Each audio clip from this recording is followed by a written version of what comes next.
Hey, Alex Rose here with Amazonas Magazine, here to tell you that you're in for a treat. A couple months ago, Stefan and I had the good fortune of catching three hobby greats at once for an interview about the history of the aquarium trade and their experiences building it up from the beginning. If you're watching this video right now, chances are you might recognize some of the names in the title. But in case you don't, let me give you a brief introduction to the iconic fish folks you're about to meet.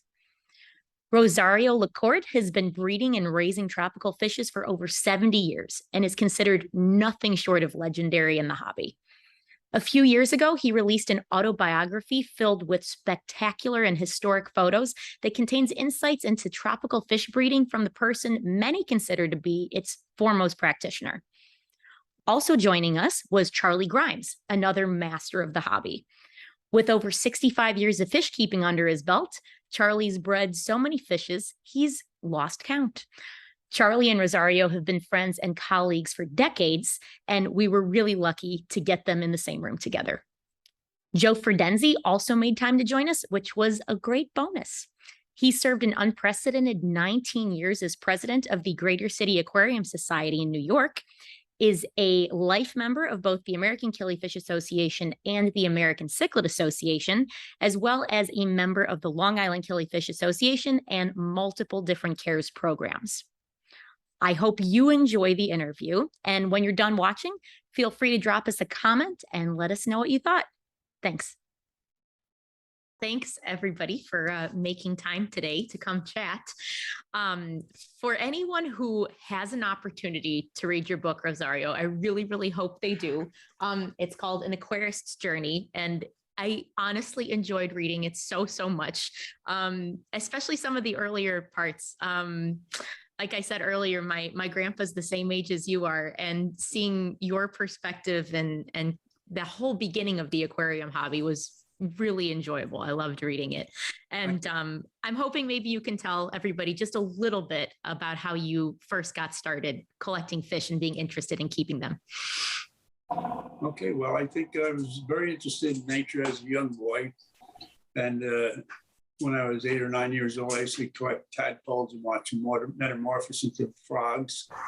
And then I only lived about 5 blocks away from the Kiel Van Col. And I think it's in a book that I used to go down there along the shoreline there, and I used to collect the fundulus heteroclitus and bring them home in jars. Of course, they didn't live long because they didn't have any aeration. I didn't know anything about fish except things like that.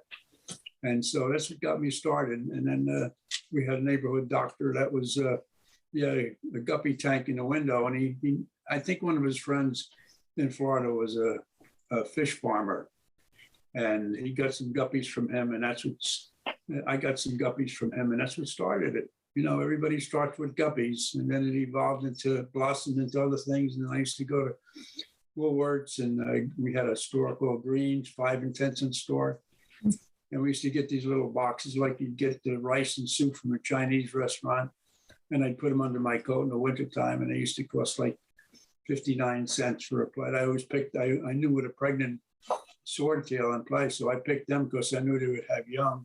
I didn't realize they were putting them under my coat and walking with them when in stillbirth, you know. So the next day I'd have, wow, look, I got 24 more fish for 50.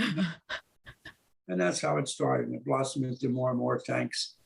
Eventually, I wound up with 200 tanks as an adult after I finished my military time.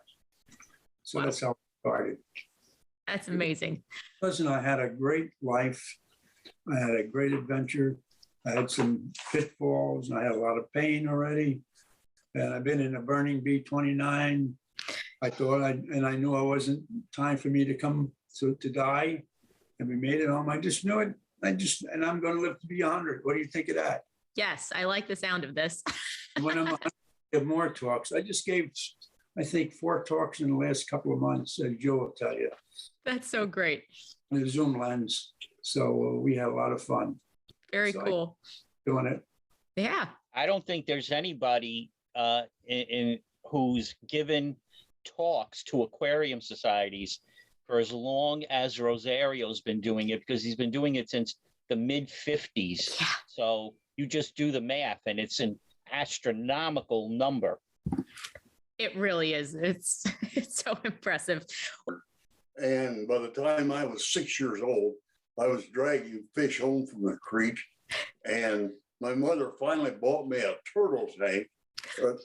Well, we didn't put turtles in it. It was one of those glass things held about a gallon and a half. Sure. So my first fish were baby guppies. And then I had some baby mollies. And of course, I had to have more tanks because I had more fish. And then when I was 12, my dad was a Standard Oil agent and had to, remember the gas pumps that had the big tall cylinders, held 10 gallons of water. Take all the mechanics out and you get 13 gallons of water. And I epoxied them onto a piece of glass, and they had held water for about 3 months with that Pecora. And every 3 months, I had to take the tank apart and put it back together. But next thing I got was angelfish. And I thought, boy, this is amazing. And they thought my fish were amazing too, since they was nice enough to eat them all. So, but then I got a little more successful. And when in my teen years, I was riding a motorcycle, had a bad accident, decided I wasn't fit for motorcycles. And I traded my motorcycle jacket and a helmet for 2 10-gallon aquariums. And then it was off to the races. So I've kept fish. I'm 81, and I've kept fish for more than 70 years.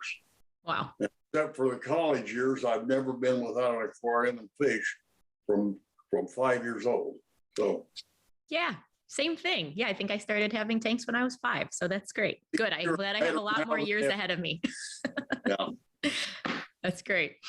And we also have Joe with us. So Joe, hi. And you need to chat with us about yourself as well. Just a little bit, just a little. All right. Well, my start in keeping fish started like so many other people. I won a goldfish in one of those fairs where you throw the ping pong ball, The only problem was that was in Italy when I was a little boy. And I grew up in a small agrarian village, and there were no pet shops, okay? Because we had so many animals, nobody ever thought of keeping pets. When you're up to your neck in cows and horses and chickens, who thinks about pets? But I borrowed a jar from my aunt, God bless her. She had this big jar that she used to use for pickling peppers, and I put the goldfish in there. I went down to a local drainage ditch, dug up some gravel and a plant. And then I would get mosquito larvae and bloodworms from the local canals. And that was kind of my start in aquarium keeping. And like Charley, all through my life, I've always had an aquarium, at least one. Even when I went to law school, I kept an aquarium. One. Nice. I only had time for one, but I did, You need to keep your sanity somehow. Yeah. Oh, believe me. Yes, you're right. So that's it. I've been doing it since I was a kid, and now I'm 68. So amazing. Very cool. All right. So Rosario, as I was reading through your book, it was amazing to me how many people who have fish named after them, including yourself.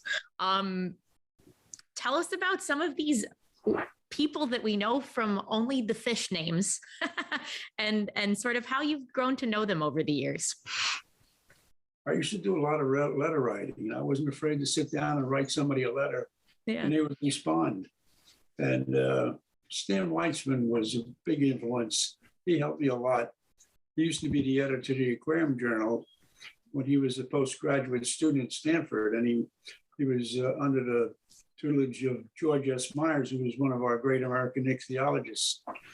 And Stan was editor of the Aquarium Journal, as I said, and I did an article. I forget what the first article was. I think it was Fundulosoma therii, which we call Ghana killifish. We didn't have a name yet for it.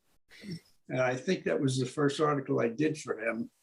And it started a friendship, a penman, like a pen pals. And so we corresponded and we became friends and were friends for over 50 years. And ironically, his birthday is March 16th, the same as mine, except he's 2 years older than me.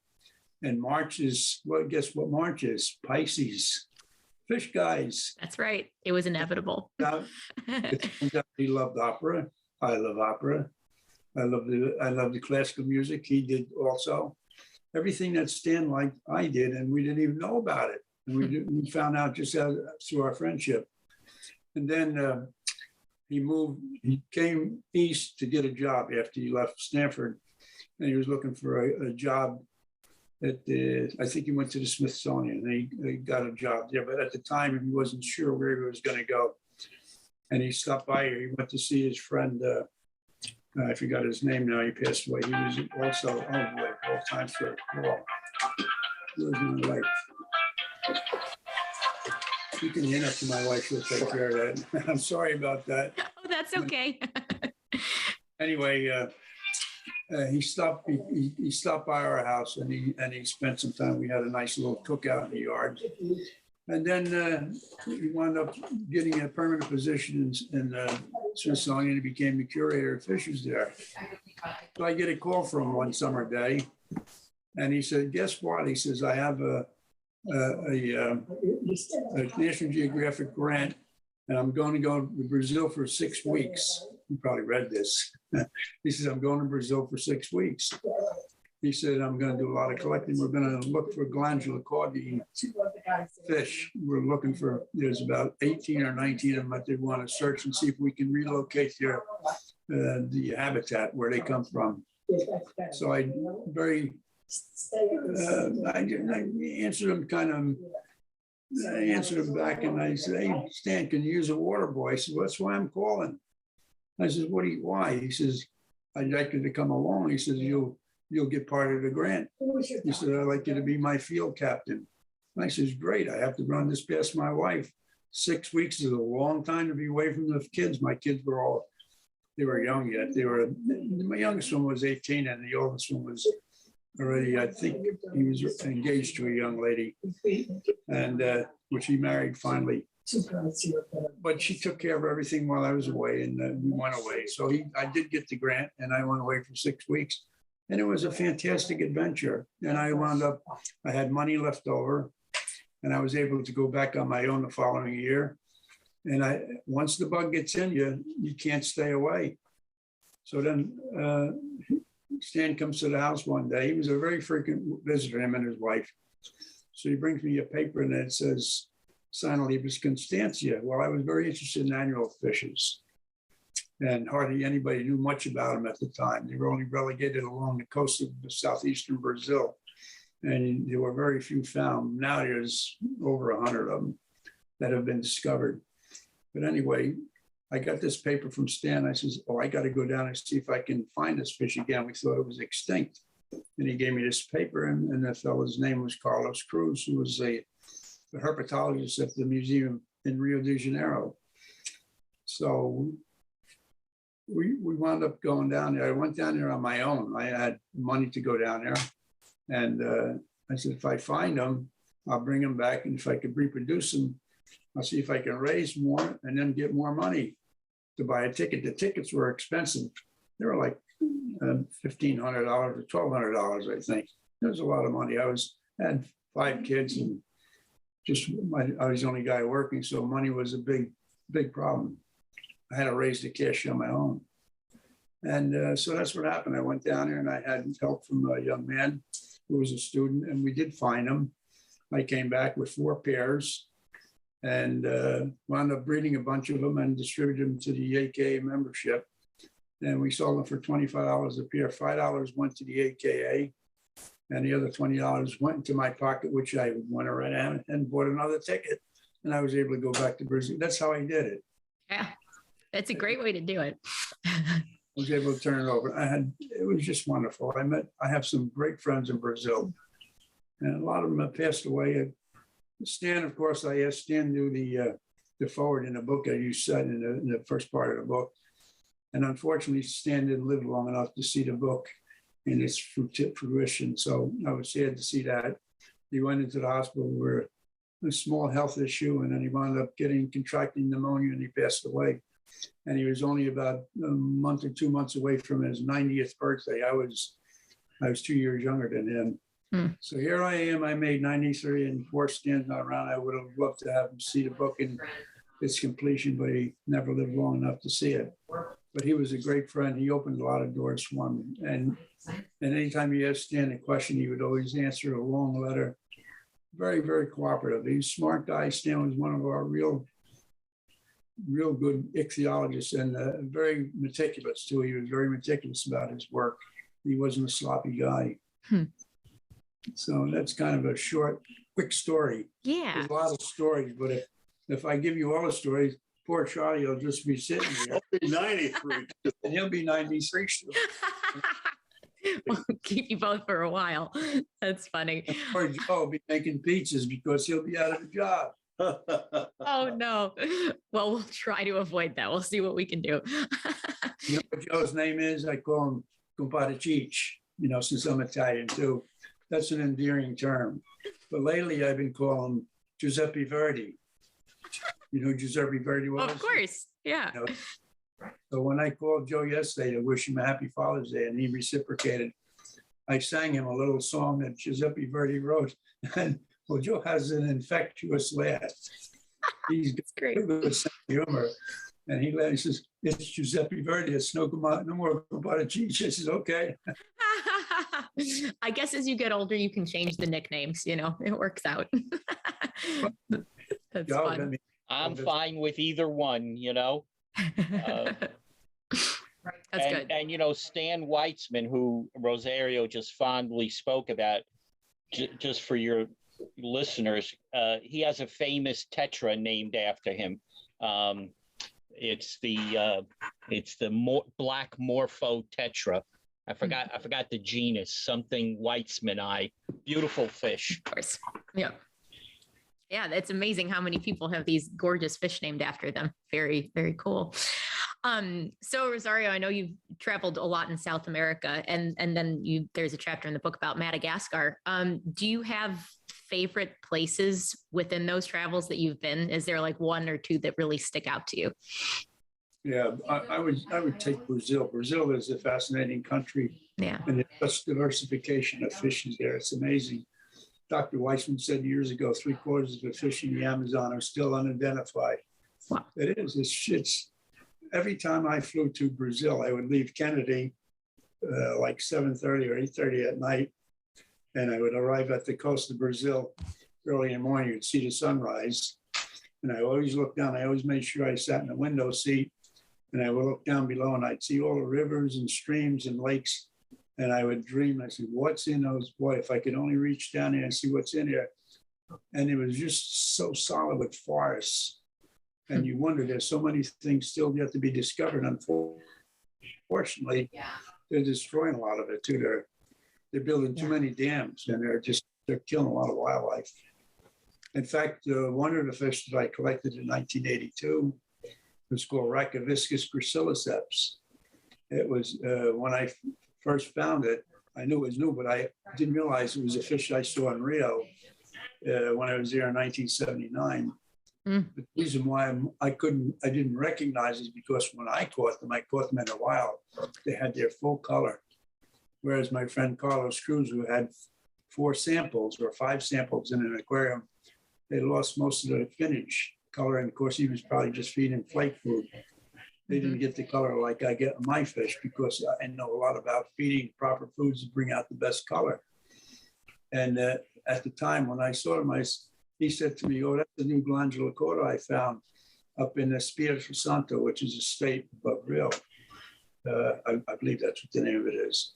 And I said, no, it's not he said it was a glandular LaCorte. I said, it's not a glandular LaCorte. Well, he was a herpetologist, so he didn't have the knowledge that I had on a lot of fish. Right. And glandular LaCortes are a group of fish that most aquarists don't really know much about. Those are fish that have a gland in a caudal peduncle area, and they actually give off a pheromone, and they can produce eggs 9 months after not being in touch with a male. A female can carry packets of sperm in their ovaries and deposit fertilized eggs 9 months after she was inoculated with it, or Amazing. What's the word I want? Inseminated. Inseminated. Yeah, that's the better word. I'm glad I got you here. Me too. because when you get old, you start forgetting stuff. Not that much. Not too much. Anyway, I said, no, I think it's a new rack of biscuits. So I contacted Stan Weitzman in a letter and I told him about it. I said, you should get in touch with them. And she both described the fish, and it turned out I was correct. It was a new Raccoviscus, and he described it as Raccoviscus gracilis, which I collected in 1982.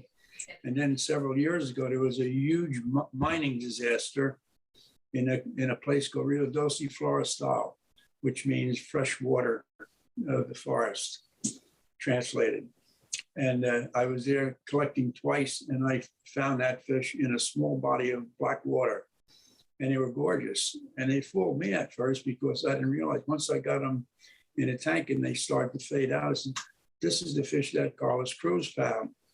So I was able to I was allowed to take 20 out of there because it was you couldn't just take anything out. It was a special place and I had permission to collect there. And so I brought them home and I split with my Brazilian friend. He took 10 and I took 10. And I kept them going up until a few years ago. And after I got hit with my congestive heart failure, I couldn't go in the basement any longer and I had to get rid of the fish. And so I gave most of my fish away. And I had about 100 babies that they spawned in a tank. I didn't think they could spawn any longer, but they were as old as they were. I wound up getting about 100 young out of there, and I distributed them among my friends. I just gave them to friends to make sure they didn't lose it. And right after that, shortly after that, there was a big mining disaster, and everything in the area was wiped out.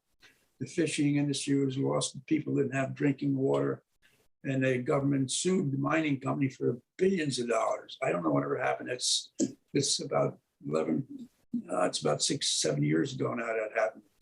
And one of my Brazilian friends said that he doubts very much if any of those fish are around anymore. They could be extinct. So maybe I had the last of the Mohegans, I don't know.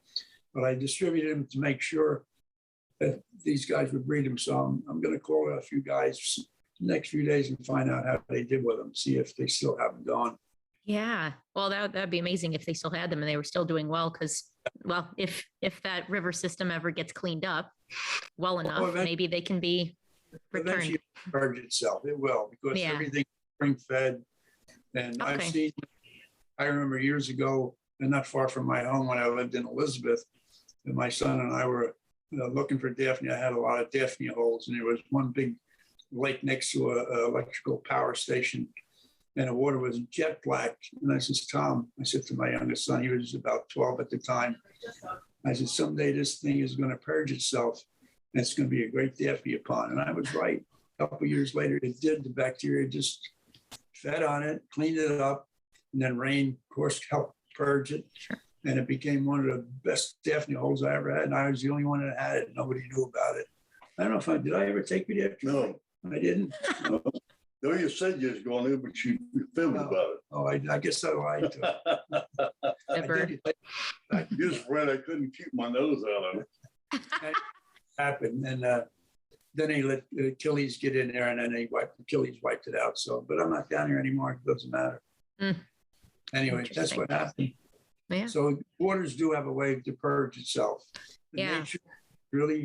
Nature is a wonderful creature, I'll tell you. It has a way of cleaning. If you leave it alone, it will purge itself and come back to what it used to be. Yeah, that's true. It definitely is. No, that'd be great. And well, I guess this is one of the reasons that it's so important to have a lot of these conservation breeding programs that we do now all over the world, because it's wonderful to be able to have these species to potentially bring back to where they came from if, their conditions return to something favorable enough. So yeah, that's great. All right. So Brazil, Charley, what about you? Have you done some collecting and traveling that is of particular note to you? I made 3 collecting trips to Brazil. Great. Well, back when I was young, when I was 50, and I was one of those lucky deals where I got one kid graduated from college. I didn't have another one going in, and so I actually had money to spend on me. So I went down the first trip to the Rio Xingu, and then I made 2 more trips on a boat and went up the tributaries of the Amazon. So And yes, I brought back what I thought was a spectacular killifish, and some jerk had named it before I found it, and everybody had forgotten it. I thought I was going to have Rivius Grimes eye, and somebody sneaked in and got it away from me. But yes, I had 3 very nice trips in Brazil. All the experiences were wonderful. So, that's great. and I've been down diving and observing fish in Mexico, and I've collected in a lot of the states in the United States, collected native fish. So Yeah, we have and some amazing I used to natives. I wasn't as energetic as Rosario, but I used to have 150 tanks going. And now, being an old person, I'm down to about 50.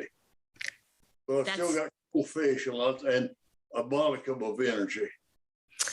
That's not too bad. I mean, 50 tanks is definitely not too shabby. What are you mainly keeping right now? It's not enough. It's so many fish, so little time. Always the problem. What are you mainly keeping? Yeah, it is a great problem to have. So Charlie, in your tanks, what do you mainly have right now? Well, I'm doing a lot of live bearers again. Okay. I've got a few killies, some rainbow fish, a lot of native fish. I've got some rainbow shiners that are coloring up. And when I get home, I'm going to try to spawn those little rascals. We'll see how that goes. And I deserve it because I've tried a lot and failed. So it's about my turn to win. And I've explained to them, they're going to withhold food if they don't shape up. So they have better. It's a team effort. Yeah, for sure. That's really fun. So Rosario, I know, do you have sort of a head count of how many different species of fish you've bred over the years? No, I have no idea, but there's an awful lot of them. It's so many. Yeah. Crazy. It does seem like you've always had a focus on killies and Karisons. Is there a reason that like those have been your favorites? A lot of people think that, but I bred a lot of catfish and the barbs, big cichlids, small cichlids. I had them all. He's famous for finding a difficult fish and making it more colorful and then breeding it to everybody's amazement. When I was first gotten in the organized hobby, everybody wanted to visit Rosario LaCorte, and they still do. He's an amazing guy. He used to say he's sharp as a tack. I think he's sharp as a moderately sharp tack. But his memory is very good, and his advice is very good. That's great. No, it seems like so much of it is always just diet. It just seems to play an absolutely massive role in coloring up of fish. And in the old days, we had a lot of Daphnia. I was lucky though. I lived at a period of time when I had a lot of Daphnia ponds. I collected my own tubifex. I could get bloodworms. I got glass larvae. Today, a lot of people don't have that luxury anymore. No. They have flake food, and there's a big difference between live food and flake food. There's no question about it. Nope. The live food really gives them a boost. It really makes a difference. And I had plenty of live food, and I spent a lot of time searching for places. And after a while, I just got to know if a place was going to be a good thing to do is in the wintertime, go around and check out the ponds when there's no foliage around. And then if you got to be sharp after a while, you can usually tell which pond is going to produce live food. There's probably a lot of places yet. If you can get near a dump where they still dump, right, and a lake or some runoff water, that's a good place to look for a Daphne. Because I had a place out in Newark. Now it's all filled in, but there was a big dumping area there, and there was some small ponds along adjacent to the dumping area. And boy, the Daphne was incredible. And then one time I found a mosquito larvae pond. I must have came home with 5 pounds of solid mosquito larvae. I didn't bring it in the house. No. No, I fed and fed and fed, but yeah, you can't bring stuff like that in the house because your food, you can. Your food flies away. You shouldn't, but you can. You can, maybe not all the time. The food can fly away, and you don't want that. No. Yeah, you're not used to having to use a butterfly net to chase the food around the house. That's pretty fun. Well, I'm sure for both of you, you've seen so many changes over these decades in the aquarium hobby. What are some things that used to be difficult that are not difficult anymore, and vice versa, some things that, are harder now than they were then? Well, years ago, when I first got into it, to breed a neon tetra, boy, you were really something, and nobody could breed neons. Didn't know anything at all about it. I was a young guy. I just got married. My wife and I were only married a couple of years, and I got some neons, and before you know it, I was breeding them. And everybody says, wow, neon tetras. It was like breeding, I don't know, like a gorilla or something in captivity before anybody ever did it. And here I was a young guy in my early 20s, and I belonged to the New Jersey Aquarium Society, a lot of old timers, a lot of famous people in there, real great breeders. And they were amazed. Geez, I bred neons. In fact, I have to tell you a story. It's in a book. I'll repeat it. Charlie Fortenbacher was our president. And so he said he knew I was breeding neon tetras, and I was only in a club for about a year or 2 years. It's in the early 50s. So he says to me one day, he says, how about giving a talk on breeding neon tetras? I said, no. I said, I won't talk. I said, I never spoke before. And you didn't even give me a chance to prepare myself. I says, I'm not prepared. I have no notes. I said, I have to speak off the cuff. No, you can do it. I said, no, I can't. He said, oh, why don't you? Come on, help us out. No, he was persistent. He wouldn't let it up, And you probably read in a book that my nickname is Za. I got that name. I'm going to get off the beaten track to give you my nickname. When I was a little boy, my mother, during the Depression days, she bought a piano, and she paid 50 cents a month, I think, to pay it off, which was a lot of money then. So my oldest brother learned how to play the piano, and my brother before me they were both good piano players. And well, it was a piano roll. You put the piano roll in there, and then you would pump the bellows, and you could play music. So there was a song from an opera called Madame Satsang, which was written by Leon Cavallo. And so I used to pump it with my hands, and the name of the song was Madame Satsang. So my brother Frank, which was my second oldest brother, he started calling me Zaza. Before got out of the house, and they start calling. And even my aunts and uncles, my cousins don't even know my name is Rosario. They call me Zaza. Or then they shortened it in high school with Za. And some of my real close friends to this day, they say Za. Like Joe Ferdenzi, he'll call me Za. Sometimes he calls me Gumbada. And sometimes most of the time he calls me Rosario. So that's how I got the name. So Charlie Fortenbacher says, well, he finally talked me into accepting. All right, I said, I'll speak. I said, I really don't want to do this. So he gets up there and he says, okay, tonight we're going to have, what's your name again? Gonzalez? I says, where'd you get Gonzalez from? My name's not Gonzalez. And he saw Za, Gonzalez. And he thought, that's my nickname, Za. That's how I got it from. He said, no, my name is Rosario. So, and then he says, it's Za, it's for a nickname. So I got there, and my legs were shaking. I mean, I was shaking. And then after about 5 minutes, for some reason, they calmed down. And I just breezed through it. And that was the start. And then from there, I had no problem. I could speak to 1,000 people. You might get a little bit of stage fright, slightly, and then you get right into it. It's not bad. Yeah. But of course, it's scary. In fact, I was a lecturer in my parish, in my last parish, the Blessed Sacrament. I was a lecturer for 18 years. Huh. And one time, and this is a funny story, there's a responsorial hymn, and I start reading it, and people are supposed to answer me. Nobody's answering. So I finally said, will you please respond? Well, I had the wrong book. Oh, no. My son was an altar boy. My son comes down and gives me the book. He says, this is I had the wrong week. It didn't bother me. I wasn't worried at all. I had all okay. People. Anyway, that's what after a while, you get used to it. Yeah. It's a very nice experience. Let me tell you a Rosario story. I've been fortunate to know and hang around with Rosario for probably 40 years. And going in his fish room is different than anybody else's. I had some of the first Bozeman rainbow fish in the hobby, and mine looked great. And I gave him some fry. And a couple of years later, I come down, and his looked a lot better than mine, but he was feeding a lot of live food correctly. And his fish had sparks coming out of the vents. I mean, they were ready to lay eggs. They were gorgeous. And I went home and gave my fish a real good talking to, and they just ignored me.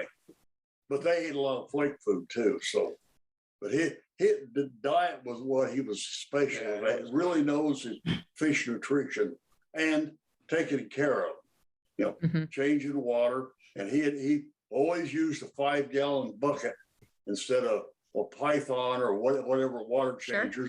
Sure. And he paid attention to the fish.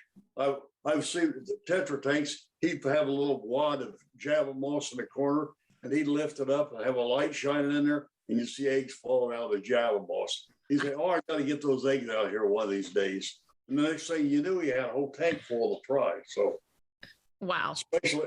Especially amazing of some of the pretty little African barbs he's pulling. Mm-hmm. So he is a legend in his own time and deserves to be one. Agreed. How much did I owe you? $8. A pizza. That's great. So you have a fish named after you. 2. Tell us about these fish. Well, one of them is Nematobricon LaCorte. That's one of the emperor tetras. Mm-hmm. And I used to correspond with William Kuyberts. We used to call him Fred. That was his nickname. He was originally from Switzerland. He was a reporter. For some reason, he didn't like to stay in Europe, and he settled in Colombia, up in the mountains. And he was a collector of, I think he collected, I forgot, not hostas. I forget there was another plant that he was interested in. He used to collect, and then he would ship them around. That's what he did. He was a plant collector. And somehow he got interested in fish. And he thought it would be another outlet for him to raise money for him. And so he found the emperor tetras, and he conquered Frangio fisheries in Florida, which was a fish, they're not around any longer. And he used to sell fish to them and ship it to them. And then one time he found a new one, which was the rainbow tetra. And we thought it was Nematobricon amphaloxus because Dr. Myers used to write an article for the Aquarium Journal, and every month he would have a little article about hints to the fish importers, and then he would make mention of a fish that he saw in a jar or something. He said, "Just make a great aquarium fish," and he had a picture of this fish, and he called it amphaloxus. Well, we didn't know what it was, so when Kuyberts had this fish, and I got his address from Frangio, and I started corresponding with him, and I said, I'd like to try to import some of these fish, and he was willing to do it. And he sent it to Frangio. Frangio was very nice. There's a guy down there, I forget his name now, but he was very nice about it. He took care of the shipments for me, but they all wound up coming down with ick. But I gave all the specimens to Stan Weitzman because Stan was really good with characins. And so he did a lot of research with the emperor tetra, and then of course the new fish, what we thought was amphaloxus. And then when he wrote to me, he said, "It's a new species, and we're going to name it after you for all the work that you've done with it." So that's how I got the first name. Rosario LaCorte is Achille, and my friend, I have a very good friend in Brazil. He passed away a few years ago, and when we were collecting in Arowana, where he's from, on the Araguaia River, I said, "This place looks like it would be a good spot for Achilles' annual fishes. You should do this in the spring, when the rains return, and during winter months." And he did. And sure enough, there was 3 new species. So one was named after me, one after him, Luis Costa, his name was, and one after the time. It was called Arowanai. Arowanai, the Pleistocnevius. And that's how the fish was named after me. It was Ken Rosara, who used to do work out of the Museum of Natural History in New York. I gave him the specimens. That kind of raised a firestorm because there's another fellow in Brazil. His name is Costa, also Wilson Costa. And I think he's very nationalistic, and he didn't like anybody coming into Brazil taking fish out and naming him after this and that. And he was not too happy about it. and he's still that way. He's instead of being grateful, I mean, there's a lot of things that were discovered by other aquarists. They don't have to be Brazilian, and why can't we all share, our knowledge? That's what it's all about. Yeah, that is definitely what it's all about. You have a drawing with you that you've done of one of your species, Well, your Achilles species. I have a number of drawings. Oh, you want to see the drawing? Yes, I would love to if you've got them handy. All right, let me see. You got it? Joe's getting it. I'm looking. Oh, thanks, Joe. Joe's doing all the legwork. There's always somebody behind the scenes pulling the strings, you know? Yeah, I know where We praised him too soon. what I did was I could do a shadow drawing with fish one. Oh, I could go for that. That'd be exciting. You see, the arthritis is causing a problem. Otherwise, it looks like a fish. It has to be Achilles, though. If I can't tell that it's Achilles, I don't know. That's fun. Actually, on the topic of drawing, so I know you have some of yours in the book, which is fantastic. But then there's also a whole chapter about the drawings done by Constance White, and I really enjoyed hearing about that. Would you mind telling everybody a little bit about that? I was really happy that I was able to do that, but because Yeah. those series of pictures would have been lost to the hobby. Yeah. Copy of them because of anyway. Joe just brought them in. Oh, good. Let's see yours. That's Maris. That's your fish. Amazing. That's done with a stippling pen, and this is one that we collected in Brasilia called Simpsonichthys boytoni. Right. Beautiful. Wow. This is an interesting story. I saw the type specimens in Rio, and the guy who described it was Antenor Carvalho, who was a well-known Brazilian. He's actually a herpetologist, but he did a lot of work with annual fishes. And here you go, Joe. I don't want to take your drawings from you. Anyway, Antenor Carvalho, we saw the type specimens in his home. And what happened was there's a president, the president of Brazil at the time was, I think it started with J. I always know it now, I forgot it.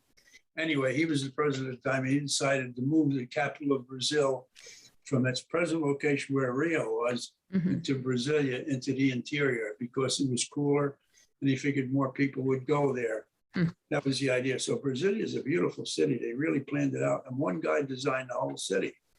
But anyway, they have a zoo there and they had flamingos. And so they used to go to the outside the city into the streams and collect fish and feed it to the flamingos.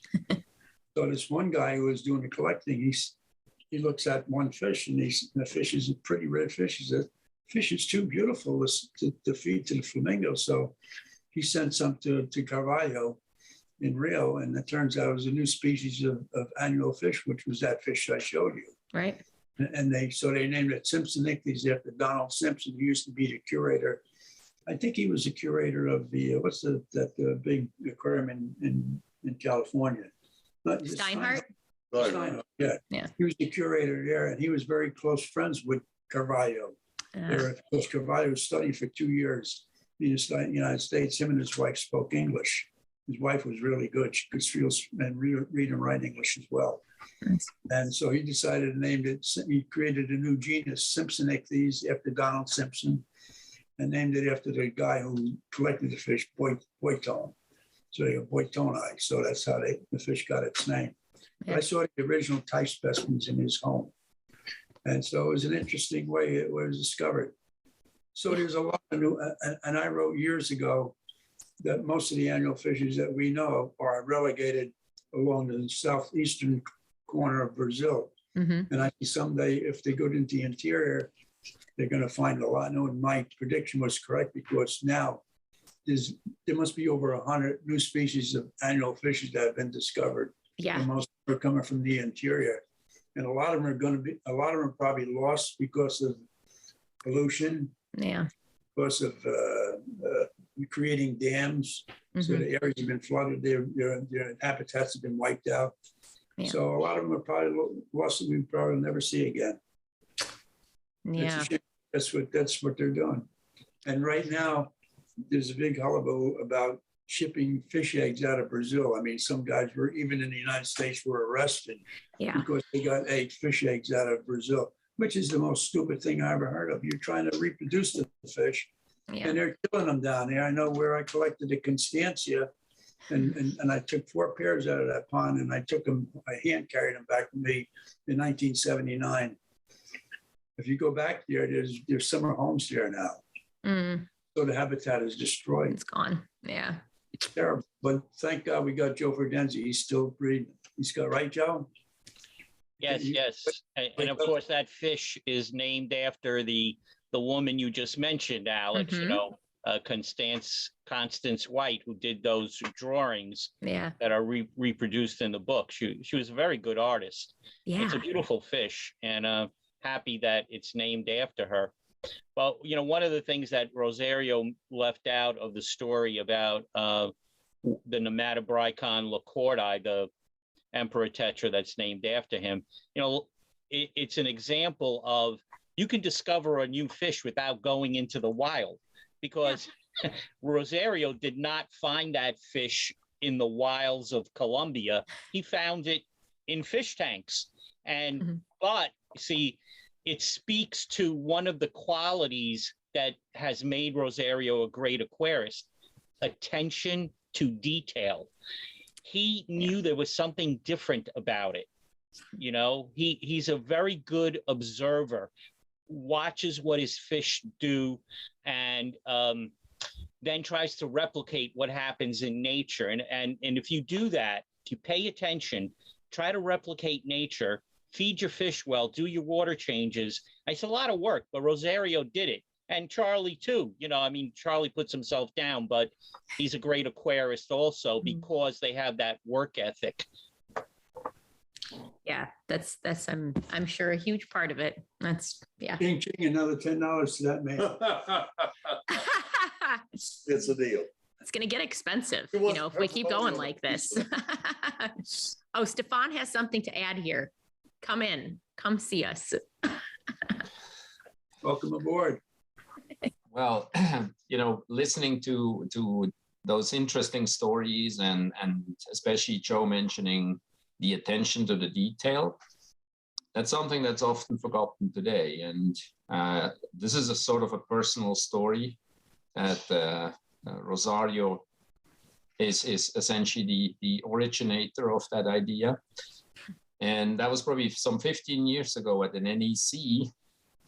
I attended one of his many talks, and one of the details he mentioned, it was just sort of a side sentence in that breeding a lot of tetras depends on chitin-rich foods. Mm-hmm. So in terms of having insect, essentially exoskeletons in the diet. And that thought never left me. And years later, meeting up with Alan Ripashi from Ripashi's reptile and fish foods, I said, you know, that's actually missing. We do not really have an insect-based diet available. And to make it then took several years because of you need to have the right resources, but the whole black soldier fly larvae stuff, so the bottom scratcher, the Igapo explorer, and the grub pie all go back to that idea that Rosario essentially, lit the fuse. And again, something that going to a talk, talking to people with many decades of experience, or listening to what they have to say is really what brings the hobby forward. And that sometimes gets a little bit lost in the modern digital world, where people think, oh, you know, I just watch a video or read something online and then I know everything. And it's the personal interaction and sometimes half a sentence that changes everything. So just a little story where Rosario influenced the world in a much bigger way than he thinks he does. Well, I'm glad you brought that up, Stefan, because I forgot to mention there's so many things we could talk about. This thing could last for hours. But years ago, because I did feed a lot of daphne, I fed a lot of insect larvae and all that. I noticed that my fish always had better finnage than anybody else. Yeah. I said, I said, I wonder if it's the chitin, because chitin is the composition of the shell of all crustaceans and all. And I fed a lot. I fed a lot of brine shrimp. And of course, they have, it's a crustacean, and the outer shell is composed of chitin. And so I did a lot of research, and I could never find anything on the agricultural or aquaculture side of it. Once the computers came out, I kept searching to see if somebody came up with the same idea. What is the effect of chitin on finnage? I couldn't find anything. Only one I don't know. college that I found, they said they know if they had food with chitin in it, the fins would heal better. That was the only mention, but they didn't say anything else. But I noticed, why is it my fish have long fins, even my blue glarus, everything? The finnage is nice and big. I was looking at a picture. We had a magazine. I belonged in North Jersey, and Paul Loisel wrote an article on hemigrammus filamentosus. And it's a fish that I had, and he had a picture of it. And the fins were all right, but I have a picture of it, and I looked at mine, and mine have real long fins. And I know why mine have long fins, because mine is cultured with a lot of chitinous material. So all my fish have bigger fins. Achilles I have a picture of a fish that's named after my friend, a Brazilian friend, Carletto, Andre Carletto. I have a picture of the Achilles that's named after him. It's spectacular. It's the biggest. I have never seen anybody with a model like that I have of the picture of that. And it's all because of chitin. So if you feed your fish a lot of material with chitin in it, you're going to get better finnage. And it really does have an effect. In fact, when I had a tour of that big company, what's that company in Bucks County? Scientific, they make fish food. You know what I'm talking about, Stefan? Sealer, maybe? No.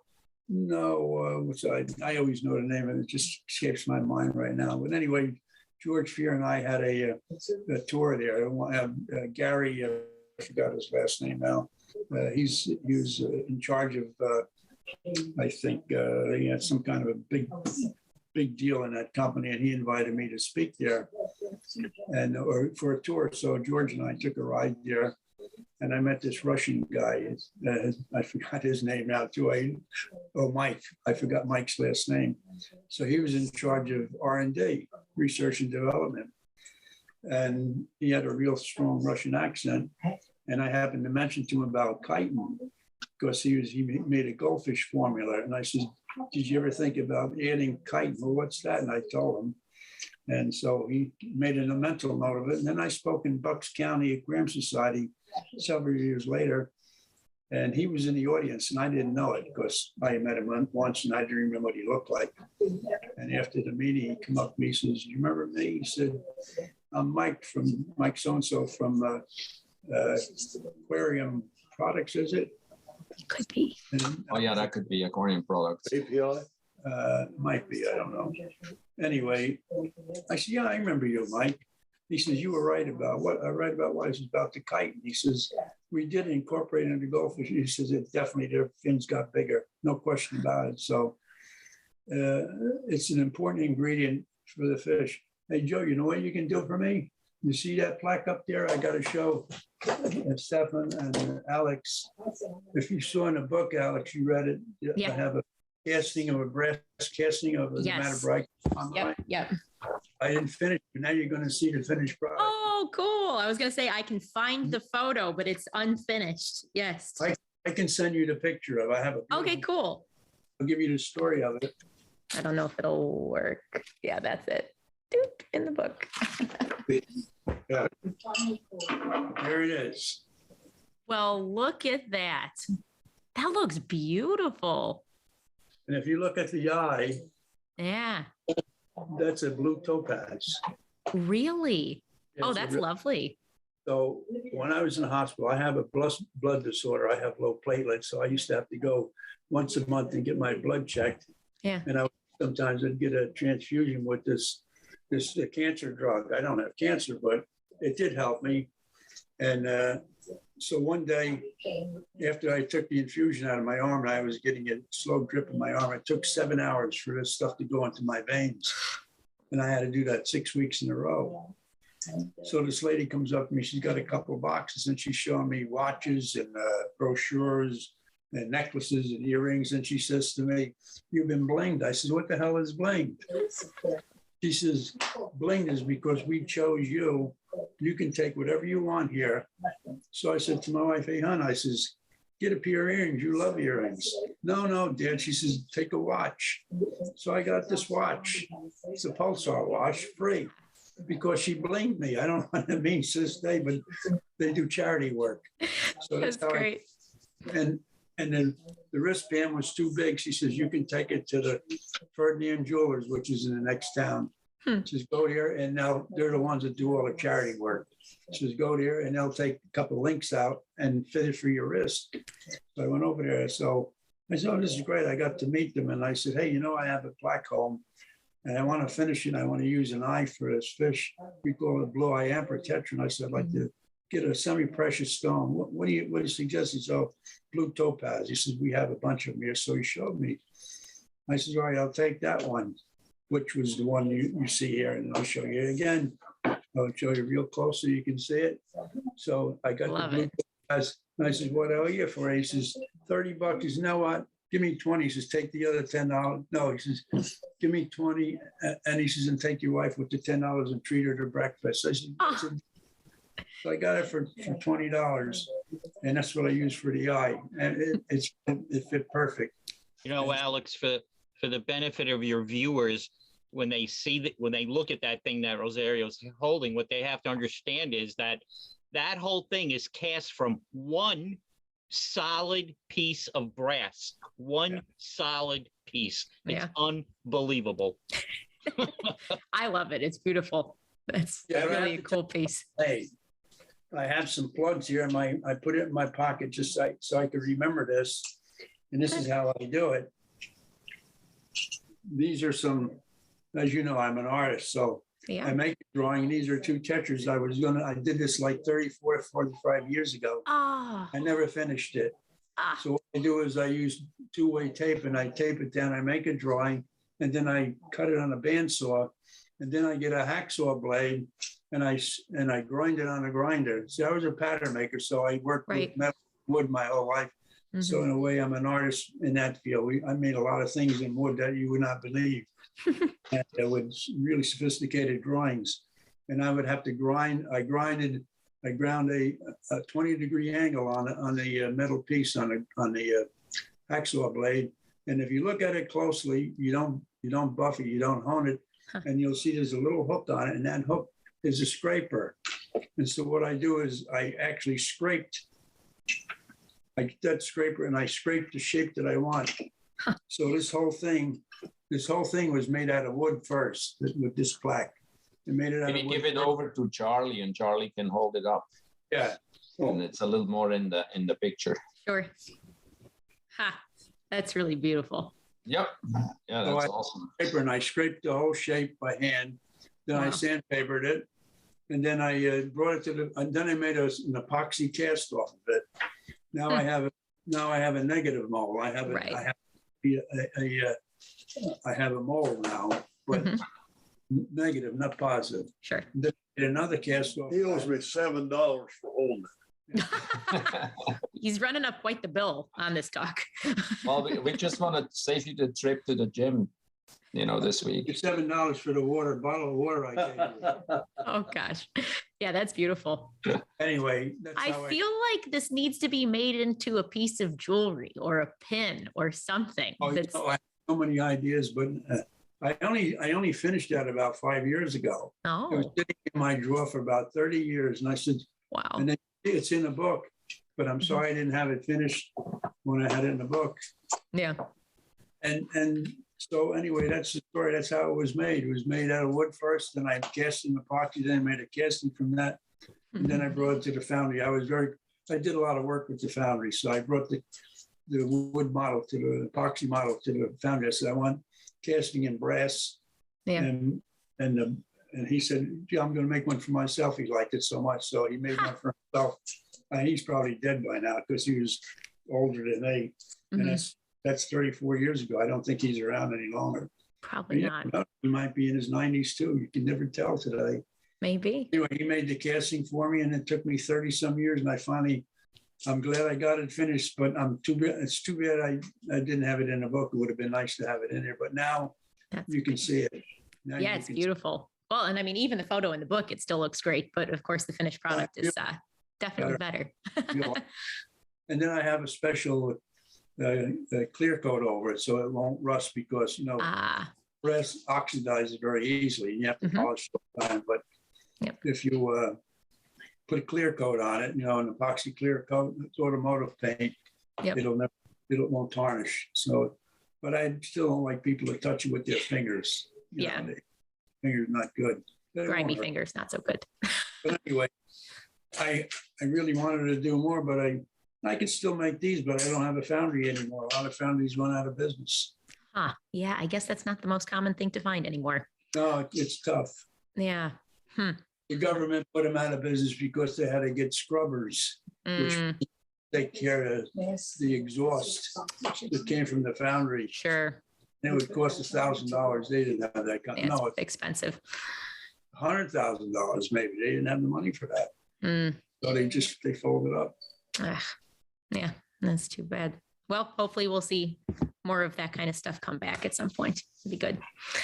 Alex, earlier you asked Rosario, like, how many kinds of fish he's bred. Yeah. And of course, he couldn't give you the number off the top of his head, but just Have you been picture counting? this in his fish room that he had, his first fish room that he had in Elizabeth, New Jersey. Mhm. He had around 200 aquariums. Yep. So Charley will attest to this too, I'm sure. We're talking a lot of different fish over the years. So even though it's understandable that Rosario can't remember the number, because the number is mind-boggling. Oh, I believe it. No, Yeah. it's pretty incredible. Well, I'm sure you've had a chance to follow along with a lot of that. I mean, being part of the Greater City Aquarium Society, which you guys had your 100th anniversary this year, right? It was your centennial. Yes, thank you. That's Yes, exciting. we're celebrating our 100th year, and we're actually going to have our gala dinner. We're having a gala dinner at a beautiful old mansion here in Queens, New York, in Fun. October to celebrate our 100th anniversary. And we wish Rosario could be there, but traveling these days for him and Jeannie is just not in the cards. But Yeah. he'll be there in spirit. And yeah, I mean, as Stefan said before, when you go to events like conventions, like the one that's coming up in Louisville or Louisville, however they say it, you get to talk to people like Charley and Rosario, and not only are they charming people, so you could talk to them about anything and you'll be amused, okay? But the things you can learn from them, it's just just a thrill. The little things you pick up from talking to people like them, and the friendships you develop. I view that as one of the most important parts of the organized hobby, and I've been very fortunate to be involved in it on the East Coast. And the thing I cherish the most, honestly, it's not the fish. It's the people. The people are fantastic, and wouldn't trade it for anything. And Rosario and I, we talk about twice a week. That's great. And yeah, and I'm always learning because he's always telling me something new. It's wonderful. Yeah, it really is. That is Yeah. exciting. Well, Stefan, what are we thinking? How much time do we want to chat? Well, I think it depends mostly on. I know we don't want to monopolize all of your afternoon either. So Right. Yeah. Rosario No, I mean, probably need. I overpay Alex anyway, so you can use her for the next 5 hours. thanks. Thank you. I'm just going to edit that part out. Right. By the way, is there any fish pictures you'd like me to send to you? I will make a list. Yes. Okay. I'll make a list and send them, which would be great. But yeah, this has been a lot of fun. And thank you so much for taking the time to chat with us. You're welcome. It's, I'm glad Charlie decided to come here.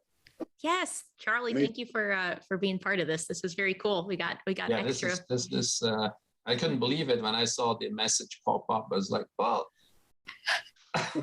let's just get them both into the picture. Yeah. I mean, that's probably, a once in a decade, and in your particular case, once a century event when you're in the same place. Yeah.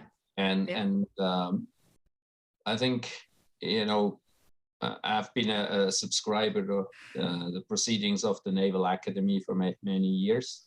And they have a page, which I always actually like to read, that said, "Lest we forget." And it's some little story about the history of the US Navy, or a specific person or a specific event that is described. And this is it's kind of, reminds me of we have to write it down or record it, because it's kind of, in science we say if it hasn't been published, it never happened. Right. And in the sort of legends of the aquarium world, if we don't record this, or if we don't write it down, or otherwise preserve it for the future, we lose a lot. And the amazing thing is, as you said, Joe, the going to those events is initially about the fish, and then about the friends we make there. And you keep going back mostly after a while for the friends. People always ask me, it's like, what cool fish are you gonna get? And I'm like, I don't know. I was just in Scotland visiting Julian Dignall from Planet Catfish, and we have been friends for some 20 years. And we've been talking about it for, 10, 15 years. And the last 2 years just taught me one thing, which is don't kick the bucket down the road. Just, go do it. So we were just a week in Scotland. And of course, we lifted plenty of pints. And we, as he mentioned, like the fourth night in, sitting in his living room, was like, you know what? We have not talked about fish for the first 4 days while I was there. And I think that's what that community actually means. Is it's more about the people. But it started because of a common interest. And then you can still go into, talking about fish and details and stuff. Yeah. Well, Stefan and I, we've known each other quite a long time now. And, we're kindred spirits, because this is how the book came about. Because I talked to Rosario about preserving these stories and putting them in a book form. It took a long time to do, but it was well worth the effort. And I hope your viewers, if you don't mind, if I tell them, the book is available on Amazon. You just go on Amazon, look up An Aquarist Journey by Rosario LaCorte, and you get the book. And it's a one-of-a-kind book, and you'll enjoy reading it. I have to tell you, people have enjoyed reading it. Even people who know nothing about aquarium fish and don't give a hoot about the hobby, they found the book enjoyable because it is well written and has a lot of interesting stories. But I couldn't agree more, with what Stefan said about preserving this.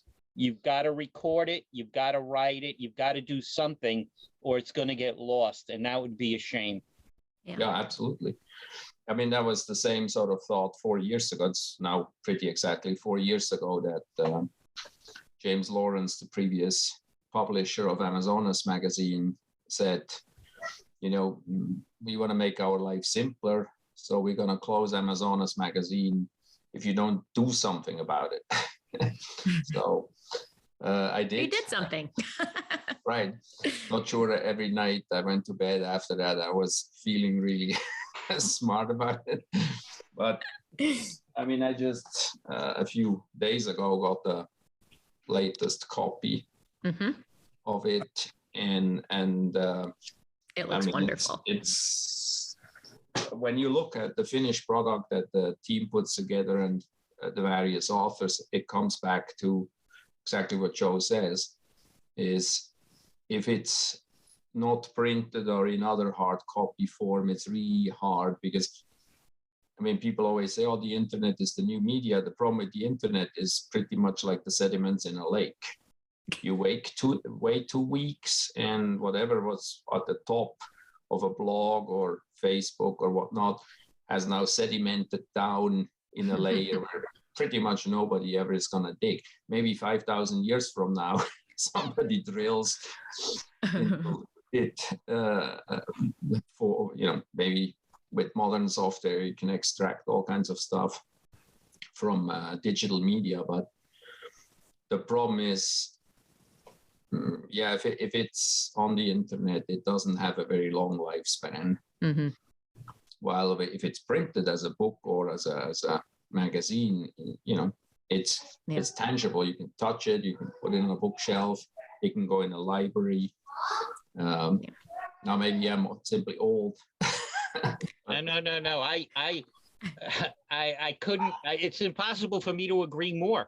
I mean, this is why I've written a lot of articles over the years about, the history of the aquarium hobby around New York City, and it's published in Greater Cities magazine. We have a beautiful magazine because I believe in putting my efforts there in the printed word. I don't have a blog site. I don't have an internet site. You can't, I honestly, listening to Stefan, it's like he's me. We're one and the same. Funny. Well, yeah, I mean, I don't think you can understate or overstate the importance of print media. And I'm really glad that we get to keep putting out such a beautiful publication and getting to have these conversations with all of you. Because, this is the history of the hobby. And Stefan did a great thing because it is a beautiful magazine. Yeah. Terrific magazine. I love it. I'm just the figurehead who tried to put the right people together, because it's not this is not a one-person show. This is a team effort. A lot of production. Absolutely. And of course we added Alex about a year ago. To the little more than a year ago to the team, and we said, let's try something new. Let's try videos as an additional media. And she does a great job because I've watched all the videos.